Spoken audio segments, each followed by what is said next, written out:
Hi everyone, back today with another colouring book review. So this one is the beautiful Wildflower Folk by Karon. And I believe that this is the first book that she's produced with a professional publisher rather than a self-published title, and it is really gorgeous. You know, the paper and the look of it, the beautiful emerald foiling on the title. I don't know whether you can see that in the light. And it just feels like a premium quality book. So it was published by Blue Angel Publishing, who also published the Jasmine Beckett Griffith colouring books, and it is very, very similar. I think the paper might be the same, and it has the same textured dust jacket on there as you would find on the JBG books. So if you own one of those, then you'll already know what the quality of the printing is like. So here's the front. And then the back, we've also got some green foiling embellishments on there as well, just little sprinkles. It's very, very nice. And it says we've got 54 illustrations in this book. It's printed on ivory paper, which is 150 GSM. So it's a really decent thick paper. And they're all single-sided, which is fantastic because that means we can use whatever we want to colour them without having to sacrifice a page behind it. So we open up and here is the full dust jacket. We've got a message that says, while away the hours in the wonder of the wildflower folk. And then you've got your kind of craft card cover on there, but this is lovely. And here's the title page.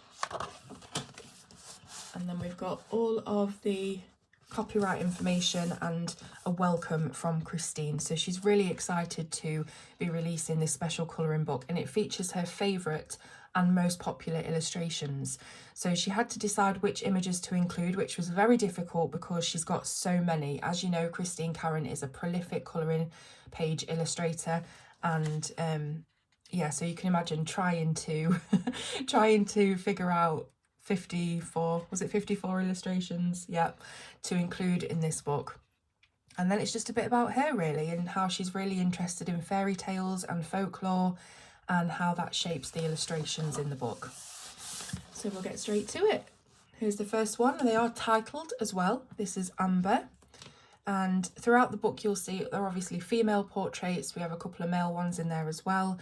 And it's mostly face, features, hair and clothing that you'll be colouring, but obviously we've got things like the jewellery and different elements as well. So this would be a really good one to practice your fabric, silky kind of textures. And you'll see that throughout the book they are lightly grayscale shaded, so it's not a true grayscale, which is too dark, and I don't like grayscale really, but this light shading is perfect for me because it just gives you the foundation on where to build your highlights and shadows. You can see that you want to put your darker colours of the fabric down here in the shaded areas, and then the lighter bits is where you would put your highlights, and it's really good to have that guideline and that framework there for you to work from. Then we've got angel eyes, so beautiful big expressive eyes that you can practice your iris colouring on. Got some lovely curly hair and some feathers as well, just to round off the end of the illustration. This is a beautiful one. And to be honest, any one of these could be coloured, cut out and framed, because they're just, even without colouring, they're just beautiful, beautiful pieces of work. So we've got baby dragon. This is really sweet. It looks like maybe a lily of some sort, or I'm not, I'm rubbish at flowers. And we've got this little baby dragon, so you can practice colouring your scales, or you can make him holographic. You could do whatever you like. Then we've got crystal. So this looks a little bit like a magical page. You can imagine she holds her powers within the crystal. And again, it gives you a good excuse to practice drawing your crystals as well, and gemstones. Really like that. I love them all actually. This is called Cup of Warmth, and it is one of my favourites because it's just so cosy. You've got the autumn leaves falling down. She's got a jumper on, and you can imagine she's all nice and warm with a steaming hot cup of tea or coffee or cocoa or whatever it is you want it to be. But again, with the Karon images, it really is mostly about the expressive eyes, and yeah, I think they are really a good foundation to start colouring skin, because like I say, you've got all of that framework in there with the shading. This one's really fun, Dancing Queens, and I was going to do this one, but I decided later on something else. So this is a little bit of a zoomed out portrait, so we've got almost a full length lady here, and I love it. I love the fact that she's dancing with the, is it, no, it's got to be a fox, hasn't it? I was going to say it's a cat, but the tail, I don't know, it could be a cat, but maybe it's a fox. Guess it's up to you. And we've got dark eyes, so you can see what I mean about the eyes. They're so realistic, absolutely beautiful. Daughter of the Sun, this one is another gorgeous one. I can imagine having a really bronzed skin tone for this one, looking absolutely beautiful with maybe some piercing blue or green eyes. Yeah, and the silk fabric as well. I would love to see that one coloured. Again, with these all being from Christine Karon's previous works, her portfolio, you can probably type in these titles and, you know, into Instagram and maybe see some coloured examples of the particular illustrations. That would be quite handy if you're struggling to know where to begin. Dear Diary, I love this one. I saw this a couple of years ago, I'm sure I did, and I really like it. Again, it's that casual, soft, cosy look. Then we've got Dreamy Fae. This is a cute little girl, little fairy girl, just relaxing in the flowers. A little bit more of a heavier grayscale on this one. Then we've got Enchantress. So this one's really cool. It's got a little bit of a steampunk flair. You can see she's got the metal bangle, the corset, the belt with the disc. This looks like a grenade, but it's probably a perfume bottle or a potion bottle. Yeah, and it gives me that little steampunk feel, that one. Faye Darling is really, really cute, isn't it? You've got this sheer kind of skirt. Is it a dress? I think it's an all-in-one dress.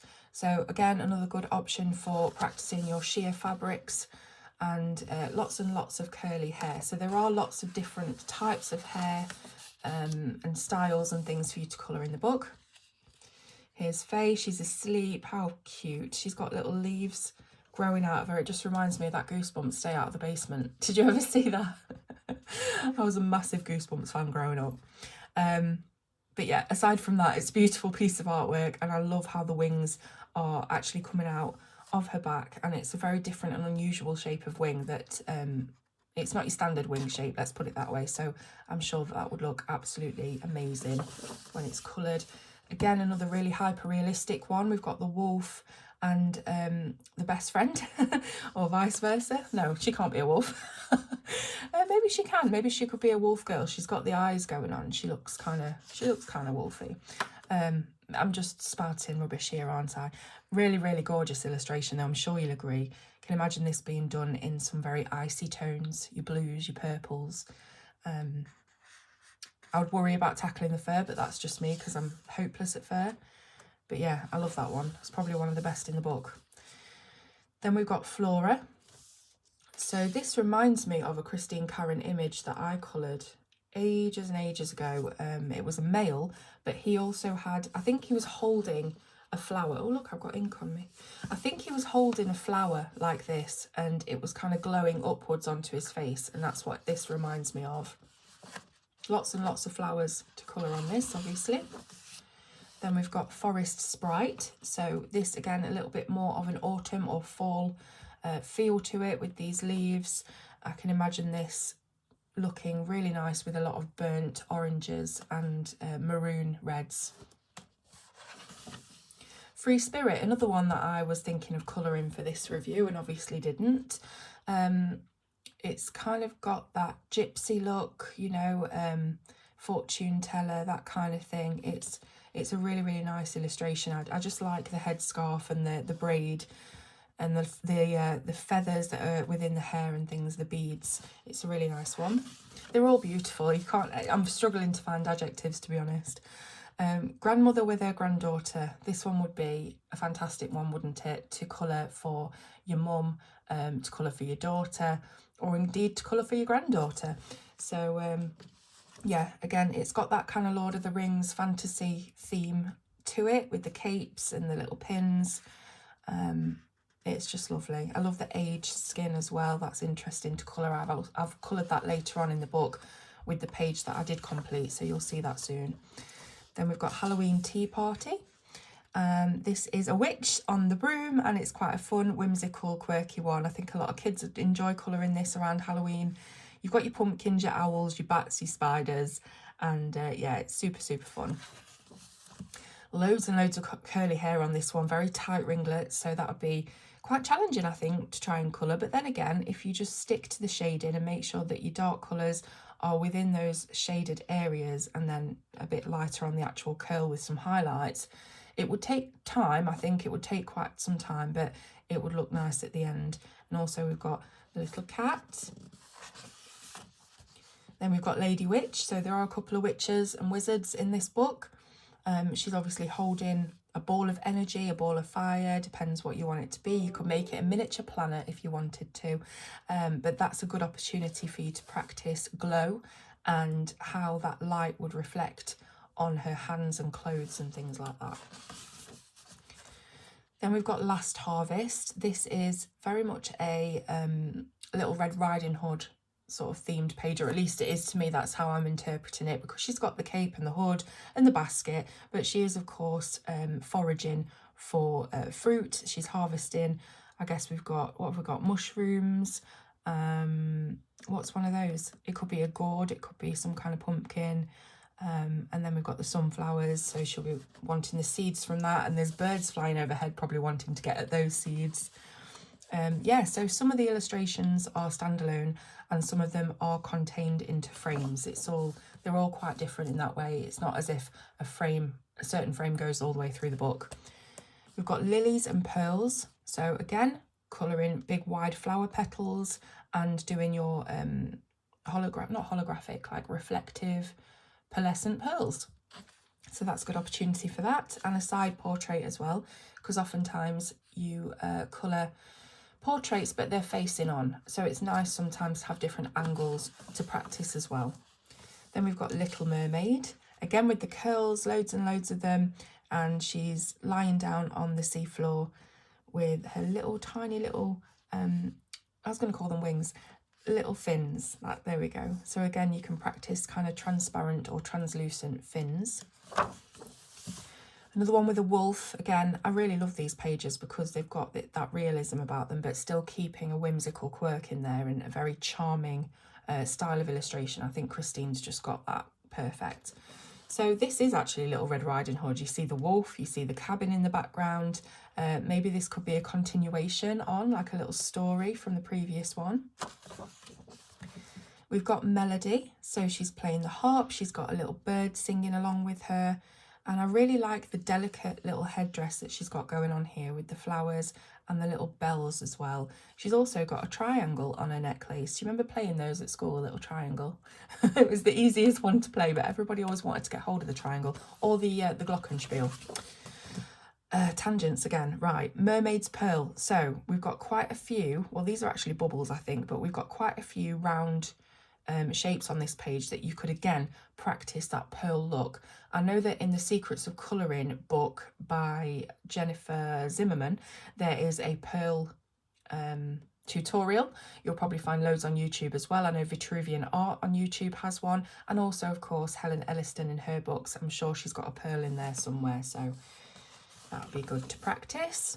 We've got Mother's Love, and again, just beautiful really. I mean, you can imagine, like I say, colouring this for your kids, colouring it for your mum, your daughter, or your son indeed. And it's lovely. I love the warmth and the sense of family and love that you get in Christine's illustrations. Now, I think this one's called Neoma, I think. And we've got a big old crescent moon going all the way through the illustration. It actually makes up part of her clothing here as well, so that's interesting how that's been composed. Yeah, again, different hairstyles to colour, kind of loose braid and some floaty curls as well, and again with the flowers just making up the bottom of the curve of the illustration. It's really nice how these have been composed. And we've got Ocean Eyes, so another one that is an underwater sort of mermaidy theme.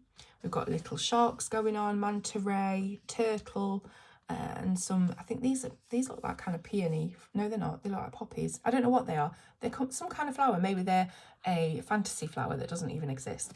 We've got jellyfish and little shells, little starfish. Yeah, really, really nice. Lots of detail on that one. So here's another one with the aged skin that I talked about earlier. You don't often see this in colouring books. The portraits are always of beautiful skinny girls without a blemish, and it's really nice to see some different skin textures depicted in a colouring book. So Old Wise Fairy, she's got her secrets there, secret book, maybe a grimoire. Maybe that's a witch thing, isn't it? Yeah, maybe her spells then. I don't know. What do fairies do? They must have spells. Anyway, oh my goodness. But yeah, I really, really like this. Again, just because it's unusual, it's something you don't see quite often in colouring books, and she's beautiful. She's beautiful.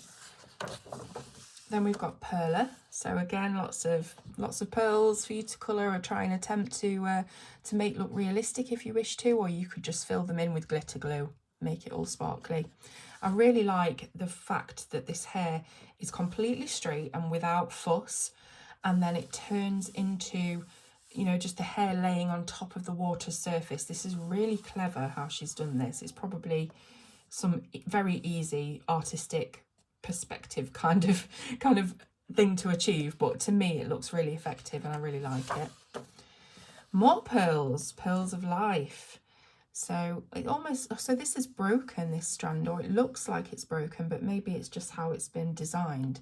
But yeah, again with the eyes, just seem to look through your soul. It's beautiful. You've also got the opportunity to practice some raindrops or dewdrops on this rose here.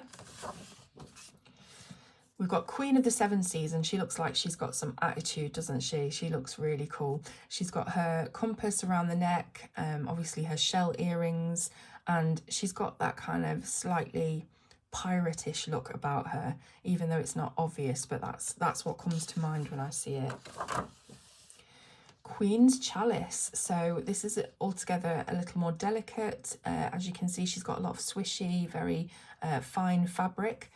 She's holding the chalice, of course, which you could practice your gold or silver or bronze or pewter or whatever it is that you want to practice metals. And you could probably inlay some beautiful rubies in there as well. Yeah, just gorgeous. I love how she frames these pages, and they're also uniquely framed as well. Another stunning illustration, one of the best in the book for me, Sacred Feathers. So we've got Native American, obviously, with the feathers in the hair, all of this really nice jewellery, obviously handmade, and this is kind of like a dream catcher. I just love it, and I love the ones that have got this really nice straight hair. I'm not a fan of the big frizzy curls. Sometimes it just feels a bit too fussy for me, but it is just really nice, and it's almost plain, but I think it helps to bring out the expressions and the facial features, and I don't know what it is. I really like when we've got nice long smooth sleek hair. So yeah, gorgeous one that. Small Wonders. So again, we've got that feel of family and love. We're going for a walk through the woods. It's winter time, there's snowflakes falling, and she's just managed to catch one for her little baby. Yeah, what can you say? They're lovely, lovely illustrations. Spring Awakening. So this one is an altogether simpler illustration as regards to there being no ornate framework or anything. It's just kind of framed a little bit at the bottom here by her shoulder and these snowdrops. So this would be a nice one to colour for spring, seeing as that's the period that we're in here in the northern hemisphere. I always forget what hemisphere I'm in. Isn't that ridiculous? I think we're in the north. Obviously, if you're in Australia, then you'll be coming into, what will you be coming into? Autumn? I don't know. Terrible. Yeah, nice, simple, nice. Again with a unique hairstyle and a side profile. Then we've got Spring Wind. Again, another spring themed illustration with the daffodils, which we're now starting to see. I love spring. It's my absolute favourite season of the year because it means that winter is over and summer is coming, but I don't like summer because it's too hot and it's over too quickly. So I think spring is just like that middle ground where you know that winter's done and summer's coming, but you've got a lot of time. So yeah, you didn't ask for that explanation, but you got it anyway. Here's a steampunk illustration called Steampunk. So I absolutely love these butterflies, these mechanical butterflies. They're absolutely stunning, aren't they? And then obviously you've got the ruffles, and we've got some leather buckles here, the hat with the goggles, you know, the usual steampunk fare. But yeah, again, another quite simple one to colour. I don't think it would take you too long. Sugar Plum Fairy is lovely, isn't she? I mean, I'm sorry for repeating the same adjectives again and again. Lovely, beautiful, gorgeous. But honestly, what more can you say about these illustrations? I might as well just do a silent flip through, really, just because you can just see that they are such high quality. Yeah, I really like this. Again, with the wings, you can practice your translucent effects. We've got Sun-Kissed. I really like the position of this one. So she's looking back over her shoulder. Again, you're getting unusual positions of the body to try and practice colouring. And of course, you've got the wings as well. Really like the delicate flowers woven between her braid. So this is Swallows, and it's another one where the frame is kind of made up of the elements around it rather than being an actual frame. So you can see the swallows are surrounding her, and they've got the beautiful fluidity of the wings that she also has replicated in her hair as well. Again, another unusual pose as well, so that's good. We've got Thistle Landing. So this fairy is so teeny tiny that she can land and sit upon a thistle, which is only like that, isn't it? It's only tiny. So I like that illusion of scale, and yeah, she's really detailed actually. I like these. These look like little tattoos that she's got running up her arms and legs. I just don't know how these illustrators do it. I really don't. I can barely draw a stick figure. I mean, I try my hand at drawing and sometimes it turns out okay, but I just don't get how it looks so simple, you know, when you try and sort of break down all the different features where she's put little bits of shade in and she's made bits darker, and it looks like it'd be so simple, but you just know it's impossible to achieve unless you're as talented as that. So Tides of Time, this looks kind of Christmassy, but are we getting all the different seasons in one? Because I'm looking here. So we've got the reindeer coming out of her hand almost, and then what do we have? We've got some water, we've got some geese, and we've got the winter trees. Now it's saying Tides of Time. It must be something to do with migration, or am I looking into this too deeply? So we've got these might not be reindeer actually. It must be nothing to do with Christmas. They could just be some kind of antelope or stag migrating with the tides. I know that these birds migrate, so maybe that's what it means. I don't know. I often miss obvious things. So we've got Troll Girl. This was another one that I thought I might colour, but then I looked at the kind of dreadlocks and I thought, I don't really want to get tackling that at the moment. So yeah, really like this one, very unique. It has teeth on the necklace, as you can see, lots of bone, things that have been stitched together. So you can imagine leather hides being stitched together to make clothing. We have the earrings in the troll ears, which have hair on the end. I absolutely love it. The slightly wider nose, the full lips, the eyes that are a bit further apart. All these little touches that make you think that this is another species. Water Nymph, again, we've got that lovely flowing hair that goes into the water, and we've got lots of large lily pads to colour here, along with the reeds and things that you would find around the riverbank. So really nice, what do I want to say? Long, smooth hair, no fuss. We've got Wild Sunflowers Bloom. Again, a side profile with two very large sunflowers on prominent display here. This is definitely a curly hair, but I really like how it's been woven into this fishtail, very loose. That would be a really nice one to colour, I think. Very effective when it was done. Then we've got Wildberry Bloom. I love this immediately because it's got a bee on it, and I love bees.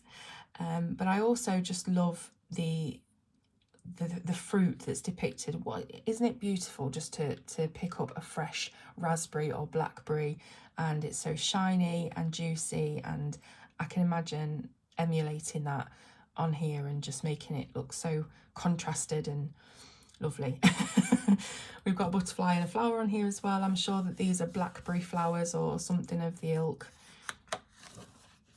Then we've got Wildflower Ring, so a cute little floral ring that's probably handmade, and those flowers appear on the very delicate border as well.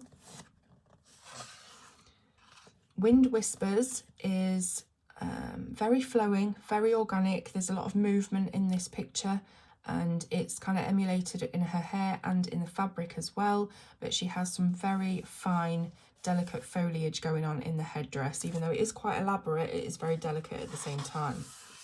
Okay, so here is my finished page. As I mentioned, I did colour something with aged skin, and I had a ball doing it. It was so nice to colour something that wasn't smooth and airbrushed and, you know, perfect. The hands especially, and all the shading was there. So all props to Karon for that. Yeah, that's Christine Karon, sorry. And then I told you earlier, I'm absolutely rubbish with fur. And all I do really is just get some sharp pencils of varying shades and just do this flicky motion. And it's probably not the best way to do fur. He does look a bit scruffy, looks a bit ruffled, looks like he's just been woken up. But hey ho. So yeah, I really, really enjoyed colouring this one. I think I used like Luminance, Derwent Lightfast, Prismacolor, and then some stickles for this this bit here, just to give it a shine and a sparkle. But yeah, I really enjoyed it. I know I did the hat with Derwent Lightfast, I remember that.